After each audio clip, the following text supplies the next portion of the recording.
Hello and welcome to Inside Gooners. I'm Nick Brighton. Joining me this week are Christian, Ty and CJ, a.k.a. Deluded Gooner. Boys, how are we doing? CJ, we'll start with you. How are we feeling ahead of the new season? Giddy, Nick and Christian, man. Giddy. Naturally, I don't want to remind people, but I do want to remind people we're the Premier League champions and the World Cup was great. Last season was great. Exactly, man. Flex all of that. The kit's looking dapper. It's gold. I'm in good spirits, man. Naturally, man. We got a target on our heads. Let's go and go back to back, man. So I'm great. I'm ready to go, and I'm sure the boys and you lot are as well, man. Christian? Yeah, exactly the same, man. I really enjoyed the World Cup. It's been nice to have, a couple of weeks off. And as I said to you guys just now, off air, this whole football thing's about to kick off again, to get started again. And yeah, I can't wait, man. I love watching Arsenal week in, week out. I'll obviously love going to games as well. So yeah, I'm looking forward to it. I actually said to my dad, I was with my dad watching the game last night. And I said to him, obviously I was seven last time we won the league. So I don't know what it feels like the season after winning the league. Like, obviously I think the pressure will be a lot, the pressure is relieved. I think, at the end, when you go to watch a game at the Emirates, every bad pass, the whole crowd is, getting anxious, turning the cool, like, it just kind of builds up. I feel like that might be a little bit less this season. Just calmer, trust the boys. They've got over the line, trust the manager. I feel like a lot more of the fan base is now on side with Arteta, which is obviously a positive, and with this team. And we could just support the team properly. At the end of last season, the buses, when we were, going to greet the bus and all of those things, I feel like it really added to the support. And now that we've got over the line, we've got the patch on the shoulder. Hopefully, the whole fan base can get behind the team. So, yeah, I'm excited, man. I'm excited. It's a really good point you make, actually, because there'll be tons of Arsenal fans like yourself who wouldn't have seen. And I know you said you were alive when Arsenal won the league, but you can't necessarily remember it. There'll be fans that have not seen it, so this is uncharted territory for a lot of those supporters. And even myself, I can't really remember what it was like the season after we won the Premier League all those years back. Right, let's get straight into actual football though, because the team played last night. Christian mentioned it, a tough defeat, unfortunately, against Real Betis in Dublin. CJ, is there anything really to read into pre-season? I know it's always disappointing to lose, and the gaffer was very upset, but it is pre-season at the end of the day. Nick, he was fuming. I mean, from start to finish, he was fuming. I'm never going to be one of those Arsenal fans that crash out over pre-season. It is only pre-season. It isn't worth losing your mind over. I know it's not the same, but last year, I remember the crash out on social media when we lost the North London derby. As Christian alluded to, come that following May, what happened? So I'm not reading too much into it. That being said, naturally, when two truths can live in the same realm, we can comprehend that it is pre-season, that it was a mixed lineup, that there's various fitness levels, that ultimately in the grand scheme of things, beyond just getting minutes in the legs, it doesn't mean much. But within that remit, as both of you alluded to at the start of this, you watch that game, Mikel Arteta was fuming, and he said after the game, as Christian said off air, the players were fuming. That's the mentality I want to have. I don't care if they're playing a five-a-side in the park or they're playing in the Champions League final. You start as you mean to go on, and pre-season is just about being a couple of percentages better. I mean, isolated to the Betis game, whatever Mikel Arteta wanted to do from a tactical point of view or told them to do, he wouldn't have been happy. Like, we're a very good defensive side. You saw the goals we conceded. There were several points of error.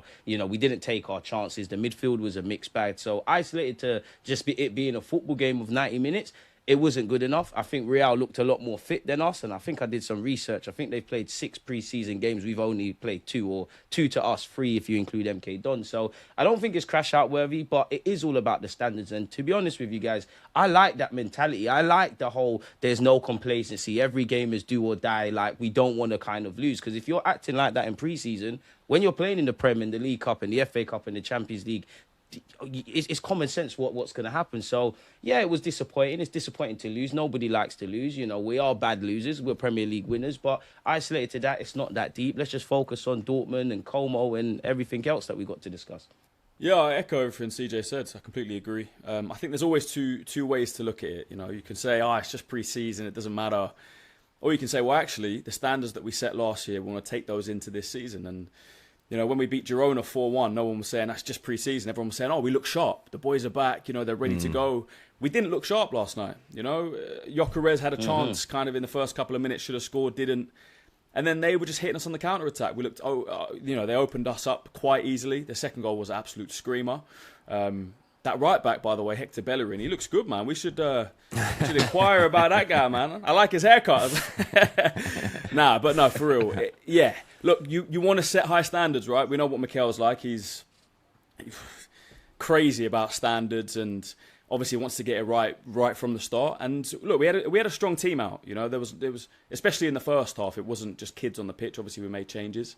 So he'll be disappointed. I'm sure the players will be disappointed that they lost. But it is pre-season, and like CJ said as well, last pre-season we lost 1-0 to Spurs. They went on to finish 17th. We went on to win the league. So, like I said, you can look at it both ways. As long as we fix up before the season starts, that's all that matters. Yeah, so true. Right, let's talk about Bruno Guimaraes then. It finally looks like this one is getting over the line. I was starting to get annoyed. You know, when you see the updates and it's like, it's closer, final stages, and I'm thinking, this is turning into a bit of an ordeal. But he's passed his medical ahead of a £75 million move. Christian, I'll stick with you. A great move. I mean, this could be, and I don't want to put too much pressure on it, but it could be the missing piece to our midfield. Yeah, I think, look, if you replace Christian Norgard, who, don't get me wrong, was a good servant last season, but Arteta didn't really fancy him, especially in the Premier League. He was a bit part player in the Cups. When you replace a player like Norgard with a player like Bruno Guimaraes, who is one of the most complete midfielders in the league, it's great business. I think for £75 million, I made a video yesterday, that's a steal. In a market where Morgan Rogers is going for 117, Florian Wirtz and Elliot Anderson 116, Tonali 100, Enzo Fernandez, what was Enzo, 115 as well? Like, Bruno Guimaraes, a Premier League proven midfielder, arguably Newcastle's greatest ever midfielder. And I don't, that sounds like a crazy statement, but speak to Newcastle fans. They put him up there with, you know, obviously Shearer is in a league of his own, but with some of their greatest ever players. He's an incredible player. Like I said, an all-round midfielder. I think, for me, it will allow Declan Rice to drop back into the 6. For me, Rice is a 6. He's a ball winner. You know, he likes to carry it forward, but he doesn't have that edge in the final third. He doesn't, you know, he's not good enough for me at scoring goals, shooting from outside the box, even though he can do it. But threading balls through the lines, he's not really a creator like that. He's incredible from set pieces, but I think Bruno Guimaraes has that edge as an 8 of kind of, you know, putting balls over the top. I think he might help unlock Gyökeres a little bit more in terms of getting in behind. And for me, he's just a complete player. He's a great professional as well. He's got the SHIT house about him. He's just a very good player. We've seen it against Arsenal many times, and I'm excited to see him in an Arsenal shirt. Yeah, CJ. It's a move that, like, is being lauded on social media, as most moves usually are. But how excited are you about this player joining the club? I'm very excited. There's one thing I disagree with Christian about, in that we saw it against Arsenal. Because he's joining us, I never saw it. To me, Bruno's a good guy. I never saw a damn thing. Jorginho left his head in that time, didn't he? Jorginho was at fault. Bruno didn't do anything, man. Yeah, I agree. Nick, we could have a whole different segment on Bruno. Like, I'm happy because when I started my content creation career, on my YouTube channel, there's a running joke that I'm always crying about centre mid, saying we need to complete our central midfielders. I think we've got that. I think potentially with Bruno and Rice, we've arguably got the best midfield pivot in the league, regardless of who's going to be the 6 or the 8. And we've got some exciting options, you know. Towards the back end of last season, MLS came to the fore with Declan Rice. Statistically, Zubimendi and Rice was our first choice midfield pivot last season. Bruno, obviously, with the various combinations we can throw in there. Obviously, it's a 50-game season. So you look at those 4 that are fighting for spaces, and then you throw in Marino, Kai Havertz over a 50-game season that could help us kind of manoeuvre in midfield. I think we're complete. I can't talk up Bruno enough. Obviously, we're not what Manchester United was in Sir Alex Ferguson's pomp, but I did like Sir Alex Ferguson's approach in that he would take the best of the rest. We took West Ham's captain in Declan Rice, and look what he's become. We've taken Bruno. He's got the mentality, he's got the swagger, he's got the SHIT about him, he's got the technical ability. He can play as a 6, he can play as an 8, he can play with Rice, he can deputise for Rice. I think there's so much to like about him, and I know people are going to sit there and say, oh, he's 28, he's turning 29. He's not 99 turning 100. He can give you 3 odd good years. And it's almost a full circle moment because we was linked with him last year when Alberta tried to get him. Obviously, we never got him. And it makes me believe that this is the scenario the club wanted to be at. Because if we kept Thomas Partey, had Zubimendi and had Rice, there is that question of how, Mikel Arteta facilitates them all, gives them all game time, etc. The double-edged sword is we saw why we can't afford to not have Declan Rice in the team. So it's about shouldering that burden. Beyond the obvious with Bruno and his passing range and everything that I second that Christian said, and I'll throw in set pieces. One thing that I'm intrigued about is, on the face of it, he's 28 turning 29. It's kind of what you see is what you get. He's kind of the finished article. I know Declan Rice was a bit younger, but when we bought Declan Rice, I thought we knew what Declan Rice was about. And he's taken what he obviously did at West Ham and brought in some other Arsenal stuff, as Christian and you said, he's getting goals and getting assists. I'm keen to see what Mikel Arteta has planned for Bruno. Like, what I think I know about Bruno Guimaraes. What does Mikel Arteta feel? Are we going to see more goals? Are we going to see him play higher? I'm with Christian in that I think Declan Rice should be the deeper. But what if he flips it and says, you know what, I'm going to double down, and we might even enhance Declan Rice a bit more. So I can't talk up this signing enough. And as Christian said, 75 odd million, when we was linked with him, you're not going to get him because you know how much it's going to cost. Sandro Tonali's gone, Gordon's gone, etc. Andrea Berta's played a blinder. Like, we've got a Premier League proven level raiser. And I know we're going to get onto it and talk about other positions, but we can't overstate what that means for our football club. This is genuinely how you retain a Premier League title. Yeah. And one thing's for sure, I hope our younger viewers can't spell with you two knocking about. You know what I mean? Just quickly, Chris. It came into my head. Sorry, guys. I can't say that. Let me spell it out.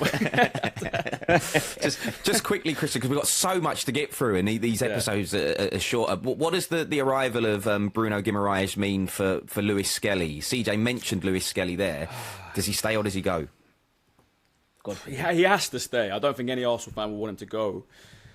I do feel a bit sorry for Lewis-Skelly because at the end of the 23-24 season, he was starting at left-back. 24-25 season, obviously last season started. He'd lost his place to Calafiori and he was behind Hincapié. And then Timber was moving to left-back. Lewis-Skelly wasn't even getting a game. Towards the end of the season, obviously he came in, was starting in central midfield, was absolutely brilliant. Most fans wanted him to start in the Champions League final. And now he might find himself on the bench again. So it's like he pushes his way back into the team, then he's out again. Pushes his way back into the team, then he's out again. But I guess when you're at a top club like Arsenal, that's what happens. When you're a young kid, there's competition for places. You're bringing in, Brazilian internationals and players that have done it in the league already. That is the competition. I love Miles. If we were to go into the season with the midfield of Rice, Miles and Odegaard, I'd be happy. But it's probably not going to be. It's probably going to be Rice, Bruno Guimaraes and Odegaard or Eze, maybe Zuba. Do you know what I mean? There's so much depth, so many options. This is what we've been crying out for. So as much as I tell myself I'm sad for Miles, I have to tell myself I'm happy for the club because we've come such a long way. To have three players essentially in each midfield position is unheard of for Arsenal in the last, since 2004. So we've come a long way. I love Miles as a player. I'm sure he'll push his way back into the team. He has the last 2 years, like I said, at left back, then it's in central midfield. But he's going to have to fight, man. He really is, because there's so much quality in this team. Yeah. Speaking of depth, CJ, it's reported that Arsenal are gearing up for a fresh move for Ezri Konsa, because the defence is a little bit of an issue at the moment, isn't it? Just in terms of William Saliba, he's going to be out for a little while with this injury, so we need to look at that. I mean, Nick, we have to look at it. One position that when everybody's fit, or one area of our team, is our defence. And I know you mentioned Saliba. I know Saliba's absence or potential absence is probably going to take the limelight. But you look over, like if I'm the right-sided centre half, you look over there, what do you see? Your right back, Benjamin White and Timber. As much as we love them, they're struggling with fitness, and we probably expect them to get injuries. So there's two areas. If you ask me at the start of the season, I more wanted a Timber, at the start of the summer, I more wanted a Timber Tomiyasu kind of Swiss Army knife that could play across the back four. Admittedly, with Saliba's potential absence, I am more gearing towards a centre-half, a right-sided centre-half that can play right back. We need to address that area. I know we've been linked with Konsa, and I'm in two minds. Initially, I never really rated Konsa. I found found respect for him, obviously, because of what he's done at Aston Aston Villa. I don't think he's the best centre-half in the world, with the greatest of respect, but he would be a welcome addition dependent on the price. He can play right-back as well, which appeals to me. He's Premier League proven, he's an England international, and he's almost like a plug-and-play kind of centre-half, if I'm honest. My only pushback is, granted, I'm not a finance man, it's not my money. Some of the fees, when you're seeing 65 odd million quid, surely scouts do their jobs. Like, we got Mascara last season. I'm not even saying necessarily you have to find a young, unproven centre-half, quote-unquote, to the casual fan in Mascara. But there could be, I don't know, I'm just saying random things. There could be a 27-year-old that's playing for Sociedad that nobody really knows about. In the same vein, we got Monreal, who was a left-back. Now, we bring him in and he does all right. We need to address that area. Like, 3 to 5 months is a very long time. We saw last season what injuries could do, and it's admirable that we got over the line, but I would like a clean run. And obviously, maybe if we get players that, you know, we might not get another Saliba, but if Saliba's up here and the guy's there, similar to Bruno and Rice, that might give Mikel Arteta more confidence to say, do you know what, the occasional, you're Rice, you're on the bench, or Saliba, you're on the bench, I'm taking you off in the 45th minute. That all adds up, and that's kind of minutes saved. So we need a defender, you know. If we could get a centre mid, which we've done with Bruno, if we could get a left winger, and in addition to Zolis, and we could get a defensive reinforcement that can play centre half as well as right back, I personally think we're sorted for next season. Well, speaking of left wingers, I feel like the other story that has been absolutely dominating world football, not just the Arsenal, you know, football like area, just everywhere at the minute, is Vinicius Junior. Of course, it looks like he is close to agreeing a new deal at Real Madrid. What have you made of this one, Christian? Are you gutted? Did you ever think it was going to happen? What are your thoughts around it? Yeah, I think we all wanted it to happen. Did I think it was going to happen? There was a little bit of me, you know, over the past couple of weeks, you know, there was like, maybe it will happen, but I think I always thought he'll eventually just sign that contract at Real Madrid. It will just happen. He's one of the best left winger in the world. He's at the biggest club in the world. Why would he want to leave? Maybe to go and be the main man somewhere else, do what Neymar did.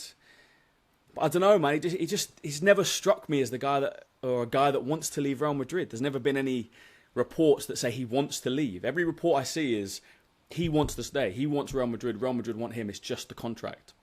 And I thought one day Real Madrid, they'll just turn around and say, right, here's the extra 20% or 50%, whatever it is, we want you to stay. And it seems like that day was yesterday. We still don't know yet. I know he's deleted all of his Instagram pictures and all this stuff. He's, you know, getting fans crazy. I've got people that don't even like football, that obviously know I do football content, messaging me saying, what's going on? I heard Vinicius Junior might even... I got a cousin that's not even a football fan. Send me a screenshot of Vinny's Instagram being like, is he going to... I'm like, this story is huge. Like, it's absolutely crazy. But, you know, he's a superstar. Obviously, any Arsenal fan would want him at Arsenal. But yeah, I don't think it's going to happen. And my worry now is they've spent too much time on it, that they've got to pivot somewhere else. You know, is Barcola going to Liverpool? Was he the guy that maybe we could have got? Who else is there? You know, there's talks of Rafa Leao I'm not too keen on. Is there another left wing? But CJ, who else is there now? If, say, Vinny turns around tomorrow and signs that contract, who do we go for? That's what I'm worried about now. And I think Christian's bang on the money. It's like, it's a question that he can't answer, Nick, you can't answer, I definitely can't answer. Who on God's green earth are we going to sign? The only caveat I would say is, you know, Arsenal, Berta, you're smart men. Of course, it would be amazing to get Vinicius, but you have to be welcome to the idea that he does stay at Real Madrid. Very few players ask to leave Real Madrid. He's been there since 18-19. I know it's kind of, you know, fanfare and we just won the league and, you know, he's a household name. And, you know, I would compare him in a way, if we did sign him, to Dennis Bergkamp in terms of players that kind of changed our trajectory at the point of entry to our football club. You know, Dennis would be one of them. When we was in the Emirates era, and let's have it right, we were kind of broke. We got Alexis and Ozil. You could throw Rice into that. It would be a blockbuster signing. I can't answer it because, you know what, Christian and Nick, every signing we get that isn't Vinicius Junior, it's going to be an underkill, innit? Like, no one's really going to have time for it. What I would say is we've been looking at this area for a while. Like, it's been a couple of years, so there must be a variety of targets. We hear Andrea Berta, you know, spin several plates. So you have to be open to plan A in that the dominoes drop. Either Vinicius says, I want to leave, or Real Madrid don't want to renew his contract. Great, you've got your blockbuster. Or simultaneously, there's that random Joe Blogs on the back burner that, okay, we never got Vinicius, we're going to sign whoever that is. Now, granted, at the point of entry to Arsenal Football Club, we might not be waxing lyrical about this individual, but in time to come, they might be amazing. And I do think we need those players, but I've always looked at it with a pinch of salt, lads, in that we've been looking at Vinny, and I believe he wants to stay at Real Madrid, so it's almost like we're second choice. I know he's not a left winger, but we've also been linked with Julian Alvarez, right? Seems like his first choice is Barcelona. It's a bit weird with the Bacola links, lads, because 1 minute we're going for him, then we're going for Rodgers, then Rodgers is the first target, then Vinny's the target. Now, don't get twisted, we probably could pitch something to Bacola, but if I'm Bacola and Arsenal have essentially made me second, third choice, and Liverpool's been scouting me and courting me for the best part of a year, regardless of the project, I'm probably going to go over there. What I would say broadly is I do think we need to find these kind of stars before they become stars. Like, I know Vinicius is a household name. He was kicking ball for 5 minutes in Brazil. They went and bought him. Very different to when they bought Cristiano Ronaldo and Kaká when they were household names. So I think we need to find these players before they break out. You look at someone like Mohamed Salah. I very much doubt Liverpool fans were waxing lyrical at the point of entry, but, you know, they were probably calling him a Chelsea reject, but it's fair to say that's worked out. So I do think that's kind of something broadly we need to do.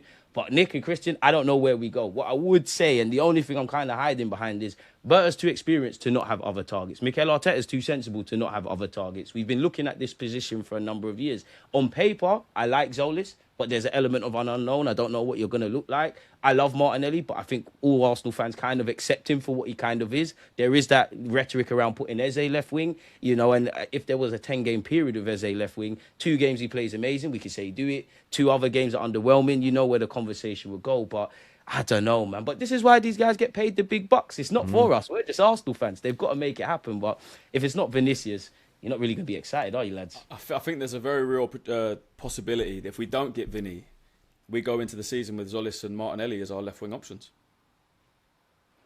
It's a really big possibility, Christian, man. It's one that we're all aware of, man. And my thing is, I know it's not going to make sense, but do you think we'll pivot towards a striker? Because we were linked with Julian Alvarez when you look at them A targets. Now, I'm not suggesting it's a foregone conclusion, but if we were to compare Vinny and Julian Alvarez, we'd probably describe them as level raisers for us, right? Do you lot think we'll just pivot towards a forward? Now, obviously, that's another conundrum because as much as I still think we need a left winger, whether it's a plan A, plan B or whatever, there is rhetoric in saying, do you know what, if you can't find that emerging talent or that household name, I know fans don't want to hear it, but kind of leave it alone. So do we pivot towards just trying to bring a Julian Alvarez, or is our market is Bruno the last one? Torres has been mentioned as well, hasn't he, as a potential option? So you know, I can tell by your faces you're not keen on that one. He's a good player. He's a good player. He's wasteful. We saw it in the World Cup. Ask Barcelona fans. He's a wasteful player. He wastes a lot of chances. He doesn't raise our level. He does have quite exactly. You know, look, Jesus is probably going to go. We expect he's going to go. Do you need a replacement? Do you need 3 strikers, or can you say, well, Mourinho is that third choice now. He's that striker that's behind Havertz and I don't know, man, but I do have a feeling, like I said just now, if we don't get Vinny, they might just leave that left wing. And CJ, like you're saying, maybe they will pivot. I hope so. I hope there is a level raiser in that attack that we can get in because we need it, man. We need it. Yeah. And just quickly, we've got a couple of minutes left. Christian Norgard has left the club. Came in, did a season, won the Premier League, Christian. You know, thank you for your service, I guess. Yeah, literally. You know, we saw... it makes me a little bit sad because when he came in, obviously there was that video of him crying and his son runs in and he was so proud to be at the club. And then he just didn't really get the game time. You know, he came in, obviously, like I said earlier, in the Cups, played a bit part. He had a couple of good performances in I think it was a Carabao. And, you know, fans were calling for rotations, saying, if you know, rest Zubimendi in the Prem. You know, Zubimendi's being burnt out. Play Norgard. Arteta, for whatever reason, didn't want to do it. He was stuck to his guns. Norgard got barely, was it 51 minutes or something he played in the Premier League? I think he got 20 appearances in all competitions. Best win ratio of a centre mid, to be fair. Yeah, fair enough. Look, coming in for a season, winning a Premier League and leaving, it's not that bad. I think he played 20 games. We bought him in for 10 mil. Like I say, he won the Prem. We sold him for 7. So, yeah, fair play. Good servant to the club. Shame he didn't play more. I think there's definitely a talent in there. But look, there must have been something behind the scenes. I don't think personality-wise, I just think on the pitch that Arteta wasn't keen on. And now he's gone, so good luck to him. Yeah, best of luck to him. Good signing for Everton, I think, as well. Right, that is our time, I'm afraid, boys. Thank you very much, Christian Ty and CJ, a.k.a. Deluded Gooner. And thank you for watching Inside Gooners. We'll catch you on the next one. Take care.